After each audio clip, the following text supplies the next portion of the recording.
Okay, so today we'll see the same lead app deployment automation with the help of the Opscore chef. Okay, so this Opscore chef is typically called as a DevOps tool.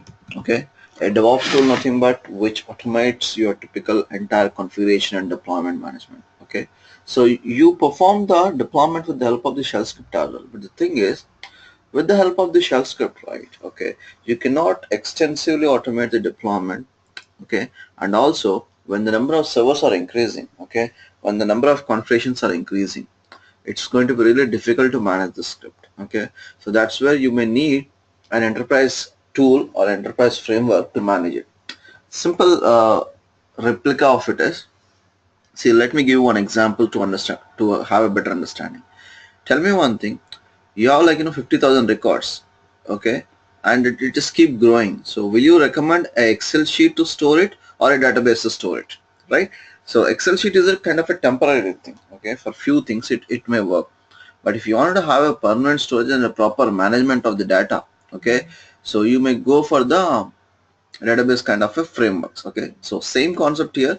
Deployments can be done with the shell script as well at a very least scale of the servers, okay, and very few configurations, and which requires a manual efforts. Okay, but when it comes to the very complex architecture, n number of servers, n number of configurations, okay, and if you don't want to maintain any kind of a dependency, okay, and you want to include even the provisioning of the softwares, okay, and provisioning of the servers also automated, so you may need to look for any kind of enterprise DevOps tools. Okay, so in the market at the moment, okay, the requirement which is fulfilling, see, typically what exactly you're looking for is large scale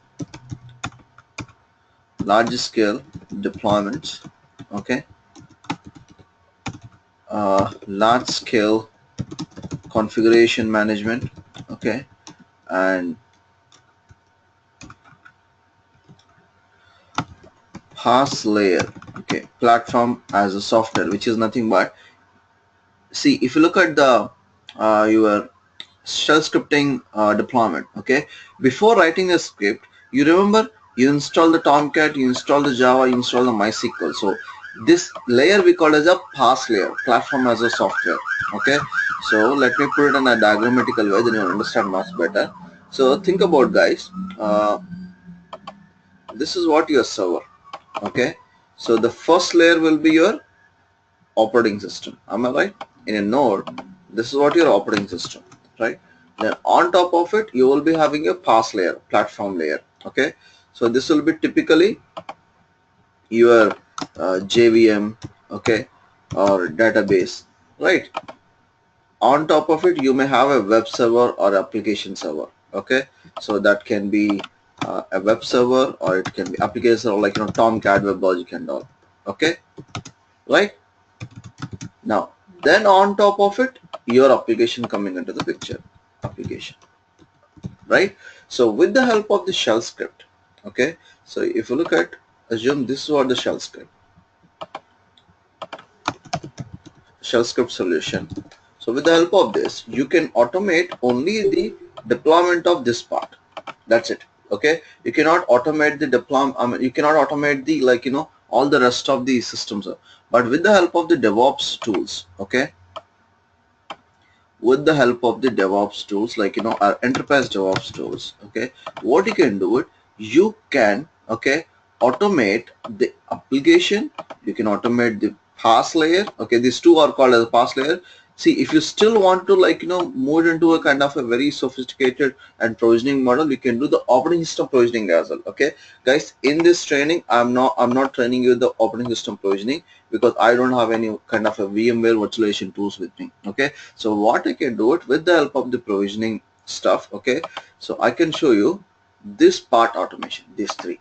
Okay, so we will use a enterprise DevOps tool to automate the PaaS layer, the application part. Okay, now you should understand the benefit of it. If it is a simple, one or two servers, then you can use the shell scripting. Okay, and if the number of servers are becoming hundreds of servers, then you need to depend on some sort of a enterprise tool to deploy your application, to deploy the PaaS layer, to deploy the your operating system. Okay, so you might be thinking, how do you deploy operating system if there is no server at all? See, you don't deploy it actually, you provision a server. So that's called deploying operating system. Provisioning a server, nothing but like procuring a server, okay, something like that. So typically in a VMware infrastructure, right? So your the Linux admins or system admins, their job is to, like, they'll have one server, but they'll make it into 10 instances, 10 servers, okay? So that can also be done with enterprise tools, but that part we are not doing it, guys. So because we are typically belongs to the application side, so mostly we consider deploying the application and the pass layer.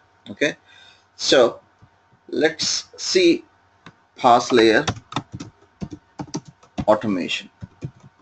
Okay, so these are all the things which we can perform with the help of the enterprise DevOps tools. Okay, now what are all the DevOps tools available?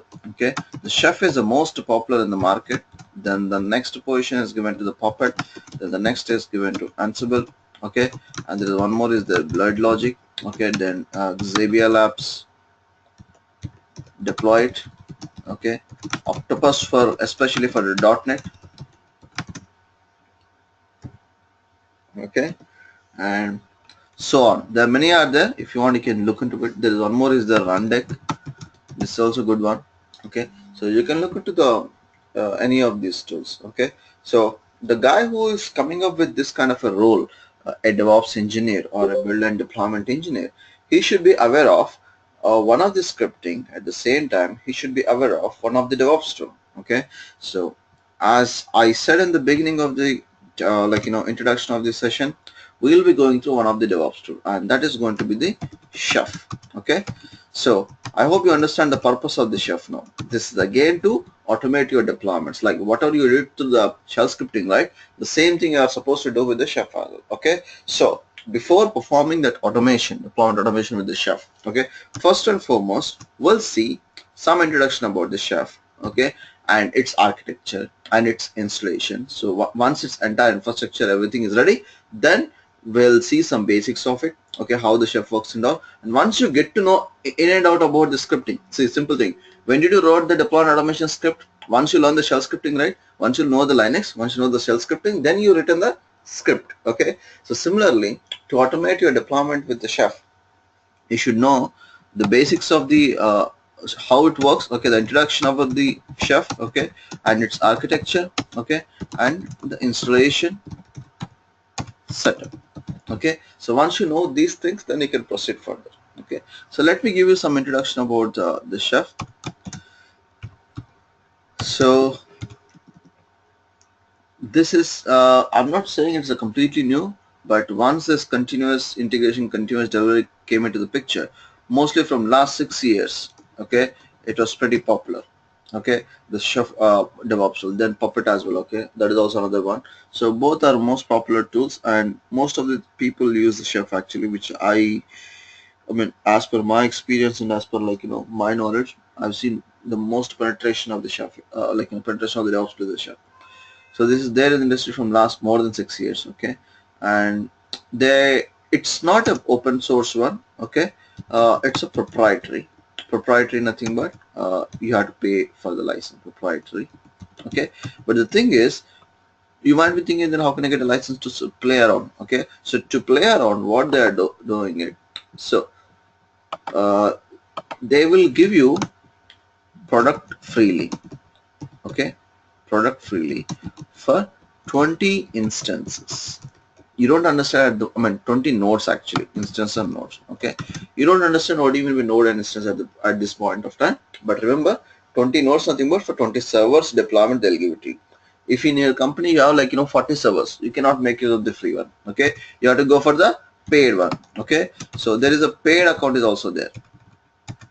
Okay, paid one. Okay, the paid one, depending on number of servers you want to deploy it, they will charge it. Okay, this is what the on-premises nothing but they'll give a software you have to set up in your on-premises, like, how you set up the Gitblit, right?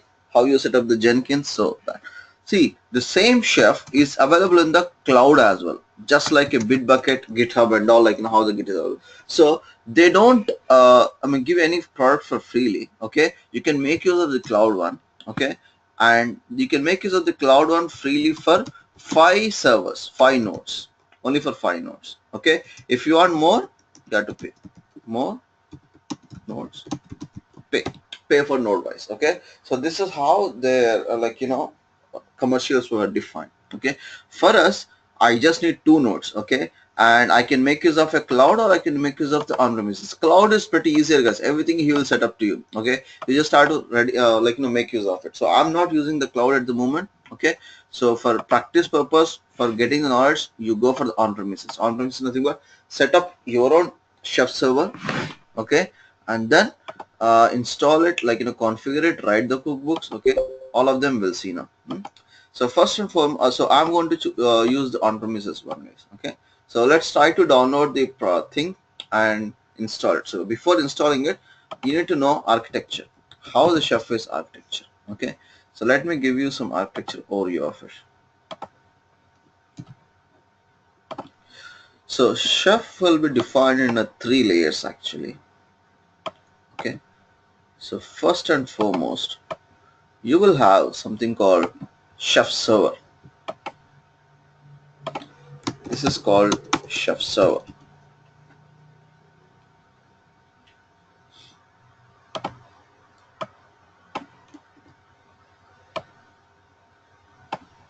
Okay, and we have one more component called workstation.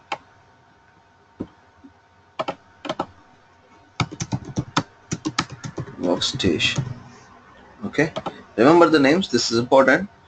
So workstation is kind of your laptop or like your build server. Okay, so this is a kind of build server or laptop where you work. Okay, now then again,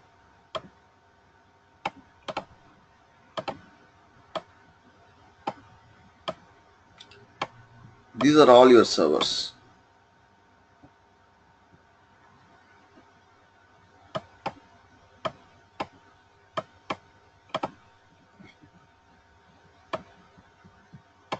Right, so these we called as a nodes. Node 1,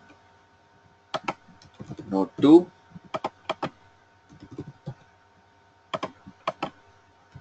node 3,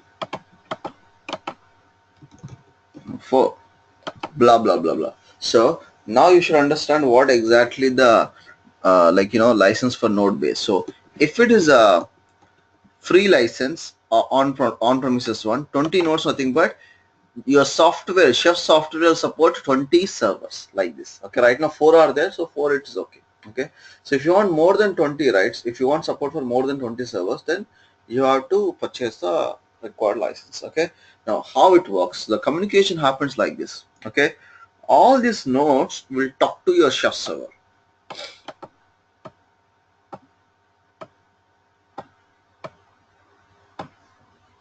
Okay, and what you will be doing it, you will write some scripts. Okay, in your workstation, see, you write some scripts here. Okay, these scripts are called cookbooks. You will be writing some scripts here. Okay, so these scripts, what you will do, you will push it to chef server. Okay, so the chef server maintains a repository of scripts. Okay, so it maintains the cookbooks here. Okay, cookbooks are your actual scripts. Right, now whatever the things you wanted to perform on these nodes. Okay, so what you will do it, you will try to run direct commands on these nodes. Okay, you will just execute the direct commands on this node. But the thing is, when you run a command, okay, when you run a command, first thing is run cookbook. Okay, when you run a cookbook, right, on this node, what it will do it, second, it will download that cookbook. See, before you running the command, see, first thing is you upload it. This is what the first thing, upload cookbook. Okay, second thing is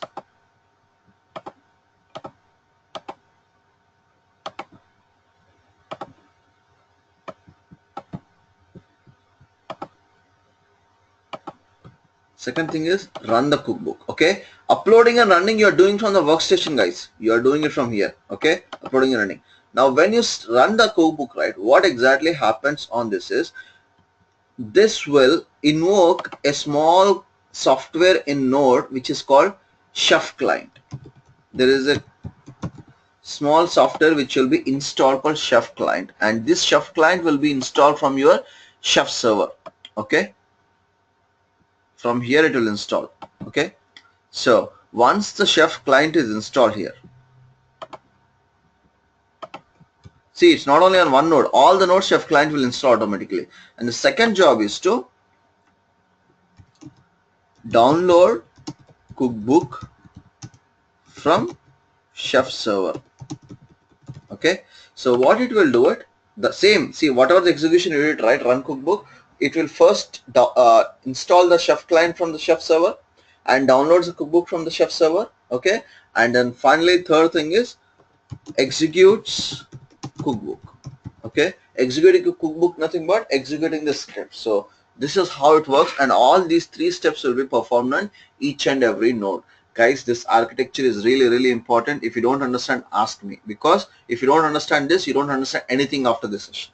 Okay, it is little tricky and complex. Try to understand architecture. So you are sitting here, remember, you are sitting here, this is what your laptop. Okay, your laptop, you treat it like a workstation. Okay, in your workstation you will write the cookbooks and you will upload to the Chef server. Okay, first step. Then you will run your cookbook against a node. Okay, when you run a cookbook against a node, what it will do, it will first download the Chef client. Okay, and download the cookbook and execute the cookbooks. Okay, this is how the Chef has been defined their architecture. Okay, now in future, instead of your workstation, right, okay, it can be a build server, right? You can execute on a build server, so that, you know, if it is a build server, what you can do, you can integrate with your Jenkins system. Okay, so Jenkins or, like, you know, Bamboo, whatever. So if it is your Jenkins system, right, treat it your workstation like a slave. This is like a slave. Okay, and people who will be using the UI of the Jenkins, right, when they trigger the bell, it will just execute, upload the cookbook. I mean, uploading the cookbook will not be done, because uploading the cookbook, when you need to do it when you're doing the development, but when you're doing the execution, right, you just do the running a cookbook, that's it. Okay, so this is what the architecture. Guys, any questions with the architecture? If you understand this, then I can go ahead with the installation. Any questions? Hemant, Jagan, Praveen, did you understand how Chef architecture has been defined? Nodes are your actual servers. Yeah, Yes, Hemant. yes, I understand. But there is, Yeah. Yeah, what so is the the same question? scripts will be for every node. Same scripts will be, come I'm again. asking about the cookbook. I mean, you said that nodes, right? Yes, yes. Yes. Yeah, The same script will be used for every node. every, see, you run the command against node 4, right? So in node 4, whatever the cookbooks you run it, right, it will download here. Okay, if you run the command against node 3, it will run on the node 3. So it depends on against which node you want to run it. So, right, did you get it? Okay, okay. Yeah, yeah. The same cookbook, whatever written in the workstation, that will Yes. be in node 1, node 3, node 4, Yes, any nodes. yes. Any node based on, like, Okay. you know, when you see, you, if you execute node 1, it will, like, run on only on node 1. It will not run on all of them. If you execute on node 2, Yeah, it yeah. will, yeah. So it all about, like, you know, how you execute the cookbook on your workstation. Okay, but it's the same cookbook, guys. Okay, okay. Whatever you're written in the Okay. workstation, same cookbook will be run on the node. But only thing is, it will download from the Chef server. Okay.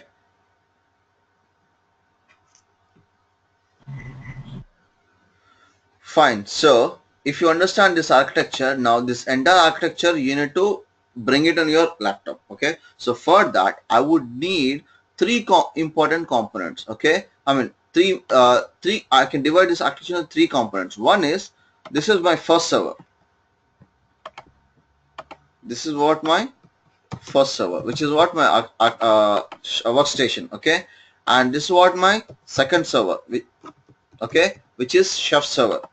And I'll not do it in four. I'll not take four nodes, guys. I'll take only one node, because if I bring up multiple nodes in my laptop's resources will be completely screwed up. Okay, so but in the real time you can have physical servers. Okay, now this is going to be my server 3.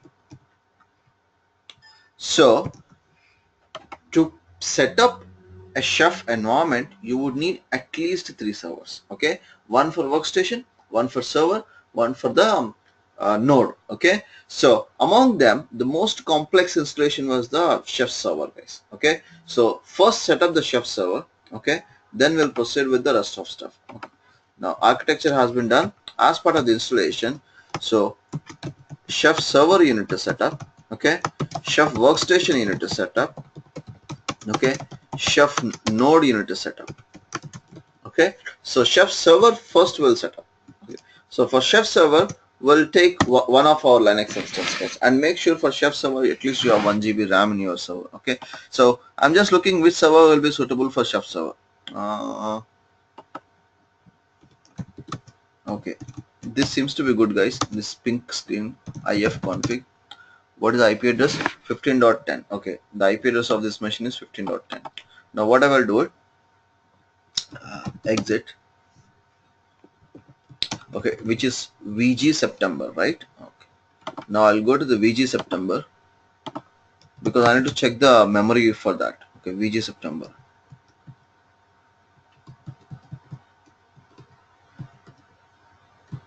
Please look at my instructions clearly. I've seen many of the people did something wrong with installation stuff. Follow me exactly what I'm doing it.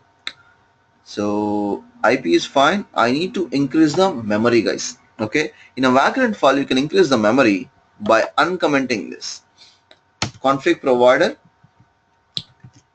this one, and now it is 1 GB, guys. Okay, earlier it was 500 MB or 400 MB something. Now it was assigned 1 GB. Good. So once it is assigned to 1 GB, okay, now so this is what instruction document guide chef server setup on Linux machine, which is CentOS 6. Okay, chef server instance should have at least 1 GB RAM. Am I satisfied the first point? I'm done with that. Okay, so next I need to bring this setup. Okay, let's bring up that instance. Vagrant up.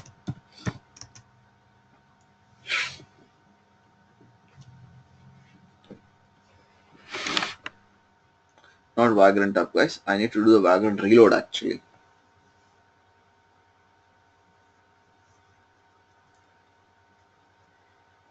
Okay.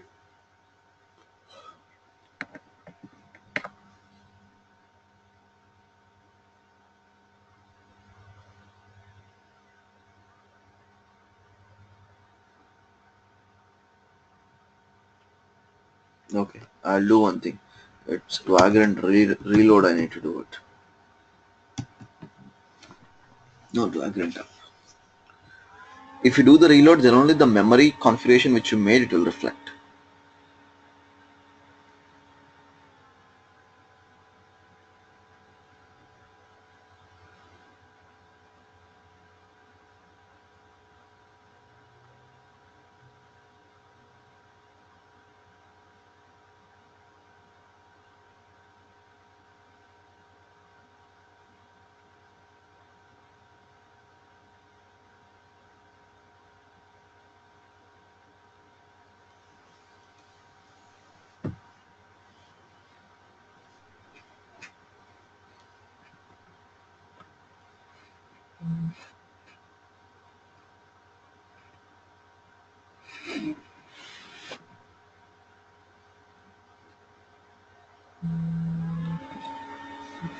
One second, guys.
Okay, guys, seems to be this is up now, the server with the new memory configuration. Now let me try to connect. Authentication failure. Vagrant SSH.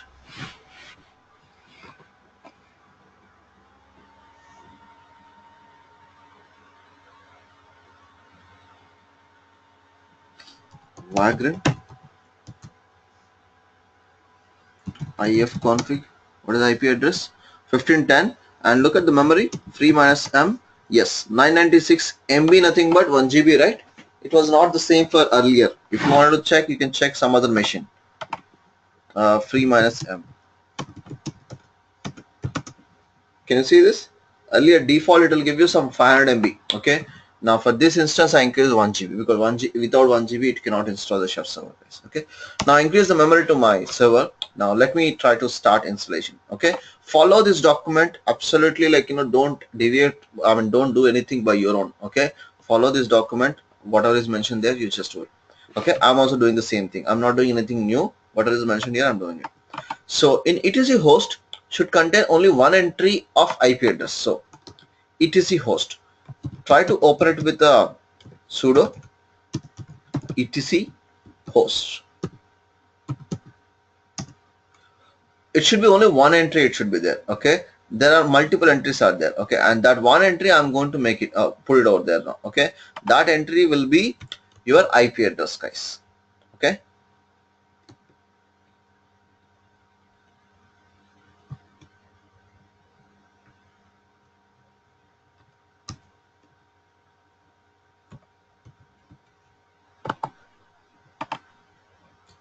I'm just giving chef.mycompany.com, and the IP address will be 192.168.15.10. Okay, so just save it. Is it correct? I 15.10. Yes. Okay. Now once that is done, so he's saying add host name etc host. Okay, he's asking me to add a host name under etc host and this host. So I've added already in the etc host. Okay, like this, and I need to add the same thing on this file as well. Sudo, make use of sudo only because these are all the root locations, OS locations. Okay, here also instead of host name, instead of this I need to add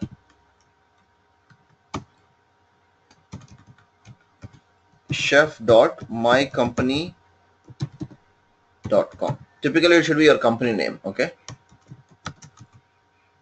right.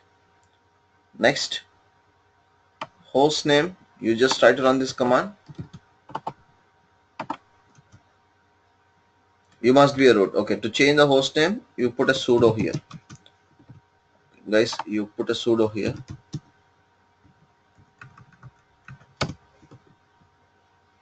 right? Now once that is done, try to run this command and see it should print chef.mycompany.com. See, is it printing chef.mycompany.com? So if it is printing, this is good. Now once these are all done, okay, exit. Right, now you try to restart with vagrant reload, because these changes will not reflect that easily. You have to reload it. Okay, reload nothing but restarting your machine. So please restart server once above hostname is set up. Right, that's what I'm doing it.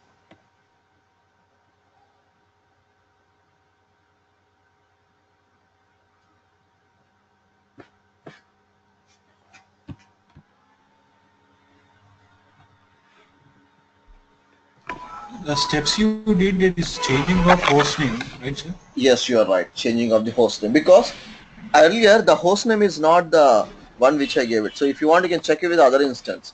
What is the hostname here? Can you see localhost local admin? It shouldn't be like this. It should have a proper name, host name. Okay. Yes. Now for this server, you check it out. It will be having a proper host name, chef.mycompany.com.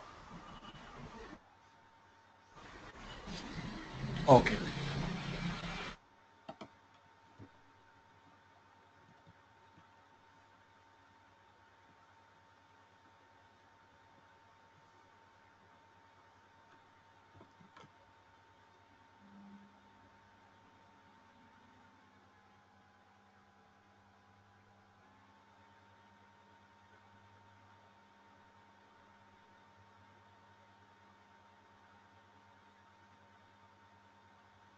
Okay, this seems to be up now. Vagrant SSH.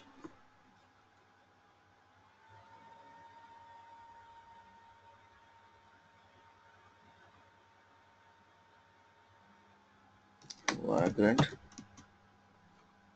Right, so now you see something different. Earlier it was localhost, now you see Vagrant at their chef because the host name has been changed. Okay. Now once you are at this stage, now log in with a normal username password, which is Vagrant. Okay. So and you should have a sudo, and you should be there in the sudo nothing but Vagrant is already having a sudo access. Okay.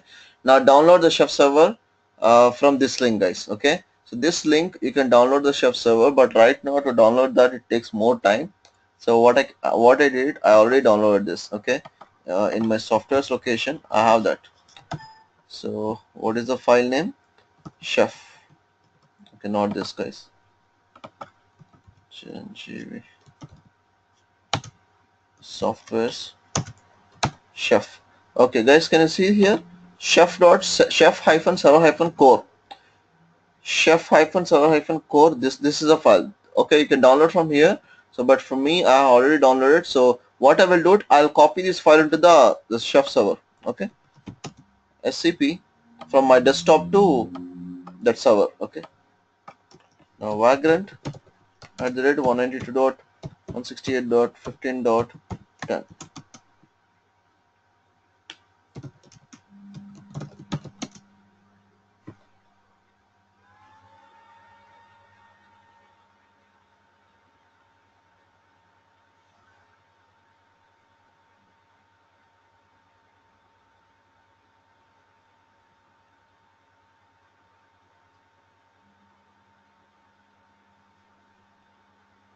Okay, it's a 450 MB file, guys. Think about that, how big it is. Okay, now it will take some time, so that's the reason I just copied from my machine. 500 MB nothing, but it takes good amount of time.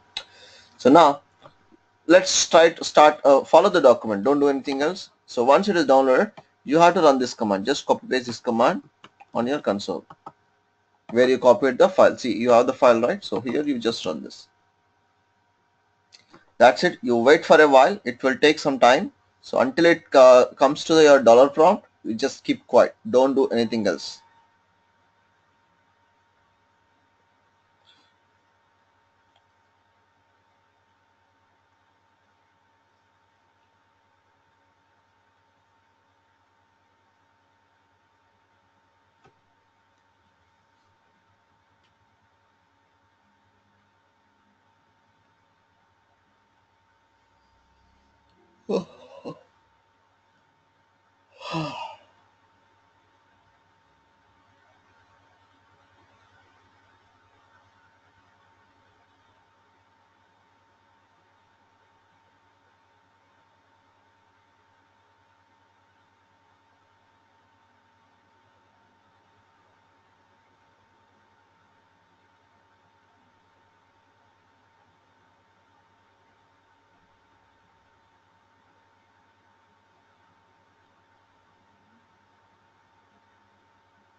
Okay, this is done.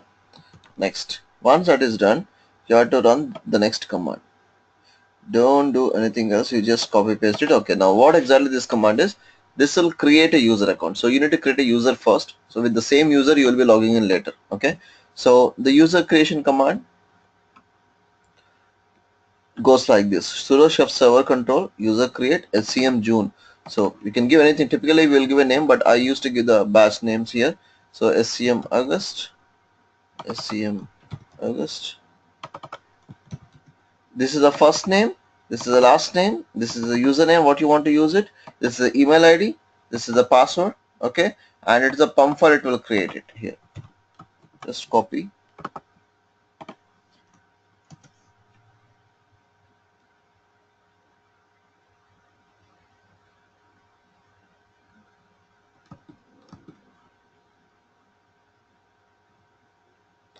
Does not exist. Configuration error. Specified config file.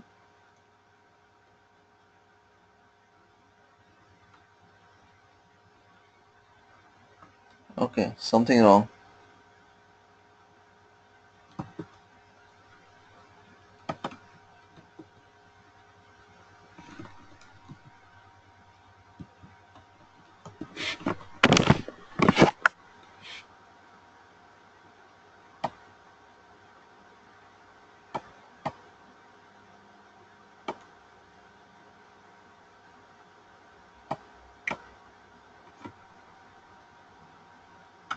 There used to be one more command here actually.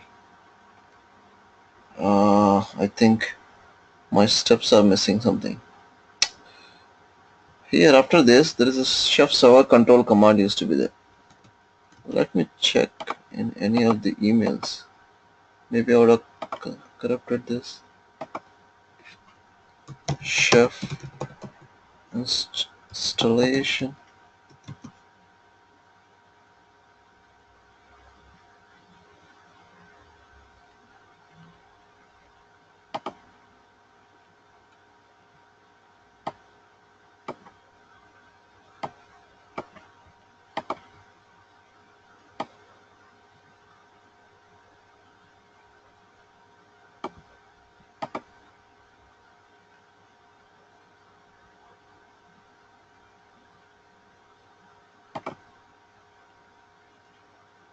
Yeah, this step was missing for some reason. After this, I need to run the commands. I don't know why I removed that. Okay, first let me run that command.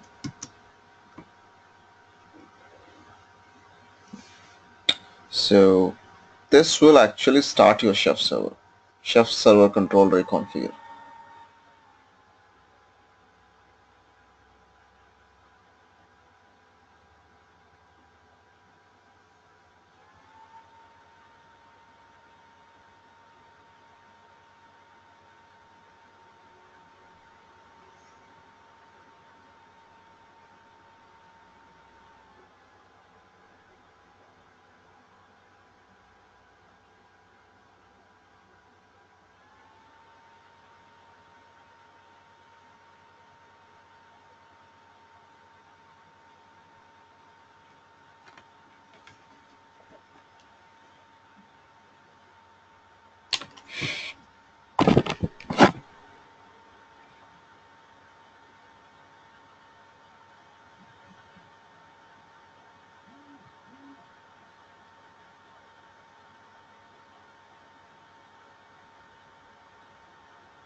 So wait for a while guys, this takes some time actually.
Okay, this is finished successfully.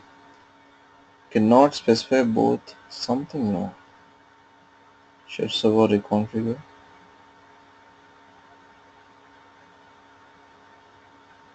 Deprecated features used. Okay, let's continue and see whether this works fine or not. Okay, now you run this command called how to create a user creation. Okay, copy this, paste it, say cm command.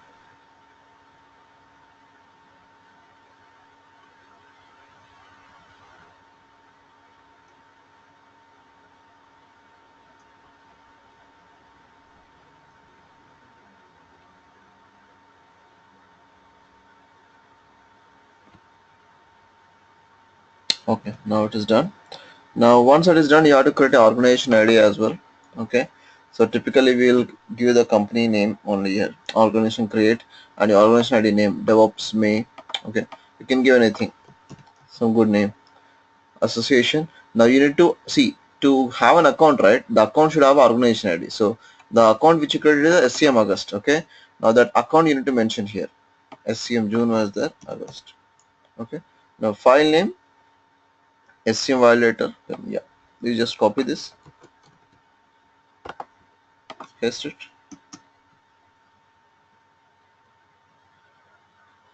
They say SCM June.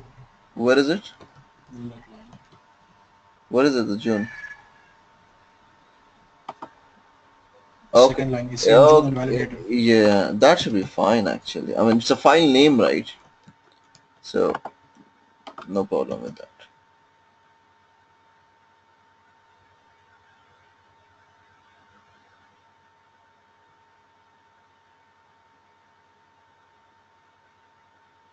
Right.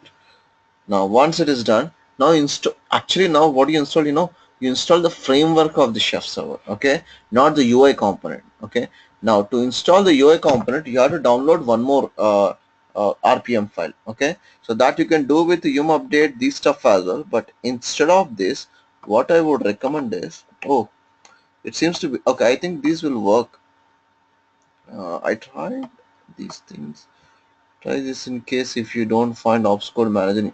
Okay, this is one way of doing it from the yum update. Okay, if you don't find it in the yum update, you can download the chef manage. Okay, so which I already downloaded, chef manage. Can you see this? Chef manage nothing but the manager UI part. Okay, so you can do this. So I would say go for the downloading and this and installing it. You may, few guys may have net connectivity, few guys may not have it to the net connectivity. So this will work only if you have net connectivity to your server. Okay, and you have to update it. So you may face some issues. So instead of that, go for the chef manage. Okay, this download component is available. So you just copy that to the server.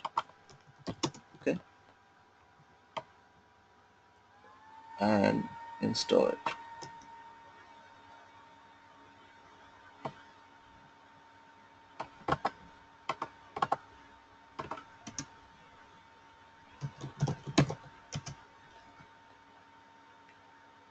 Right, once it is copied, the command is just like how you run your framework command, right? Chef core.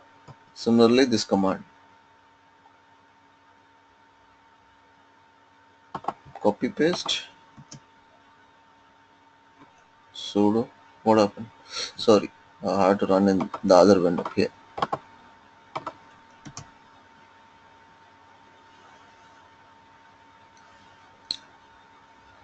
This will take a while, so you need to start with this.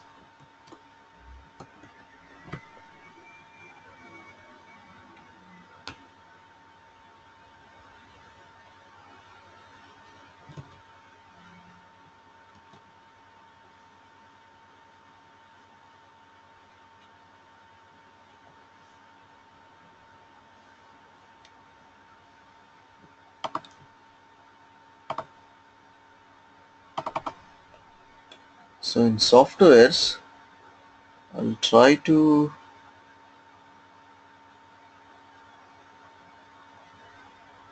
15 GB is full mine. Okay, I don't have much space here to upload it. What should I do? Hmm. I'll use another account and share it with you guys.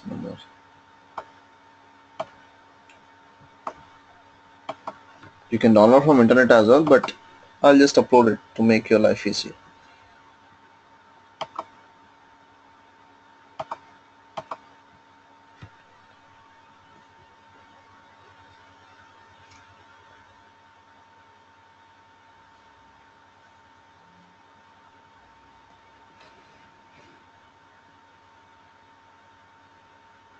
Right. So he's clearly saying run the chef manage control reconfigure. That's what we need to run it. See, chef manage control reconfigure. The thing is, you should put sudo here because you are not a root.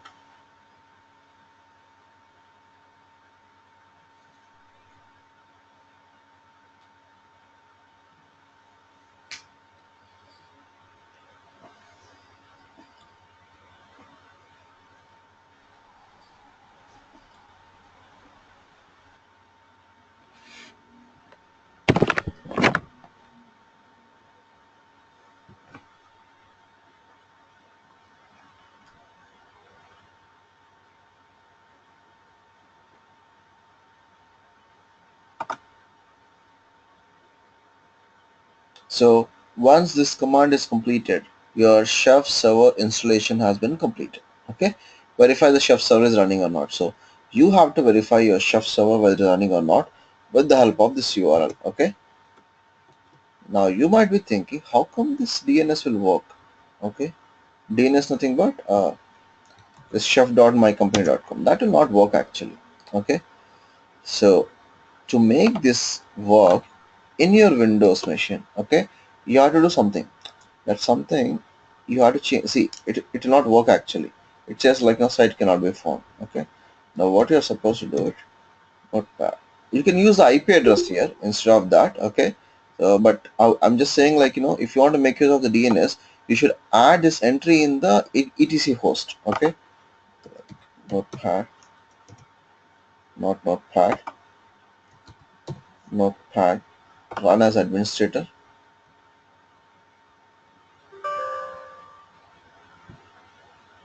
Okay. Only with administrator, guys. You cannot open or you cannot write it with any other user. Now go to the path, C Windows System 32 drivers etc. You can find a file called host. This was the same host like what you modified in the Linux. Can you see this? So this is for my June batch. I just updated. Now what is the IP address of right now the chef server? 15.10. Okay. Now what is the DNS? chef.mycompany.com. Now once that is done, now you try to access this. This should work now. Okay. So make sure it is completed or not. Yeah, this is completed. So your URL will work now. Okay. Advanced. Just proceed with this now in unsafe mode because yes, your site is up. Okay. This is what your chef server is. Okay. Now you don't worry about this cross mark here because chef typically expects a secured protocol. Okay, but we don't have SSL certificates at the moment. Okay, we can just proceed with like this kind of a crossbar. Right, now the username is whatever the username you created, SCM June, you remember? Okay, or you can use the email ID as well, and password is SCM123. Check whether it is logging or not. It's not logging. Sorry guys, it's not June. What is it? SCM August. SCM123. Here you go. This is what your chef server. Right now nothing is there, it's empty almost. Okay, and this is what organization ID. Can you see this DevOps August?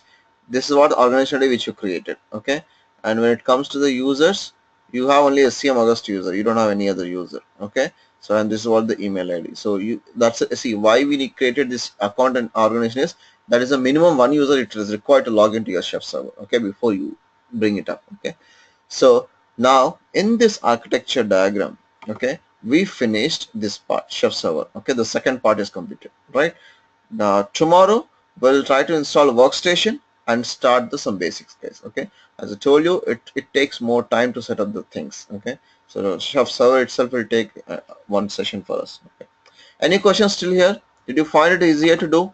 You just have to follow the document. See, for tomorrow's session, same continuation. How to set up the workstation. Okay, this document will tell you everything. You just start to proceed as it is whatever is mentioned there. I'll share this document with you.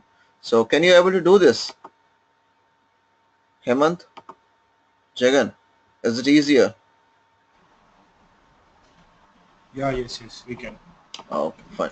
So that's all for today. Tomorrow same time we'll catch up and continue the session, guys. Okay. See you then. Thank you.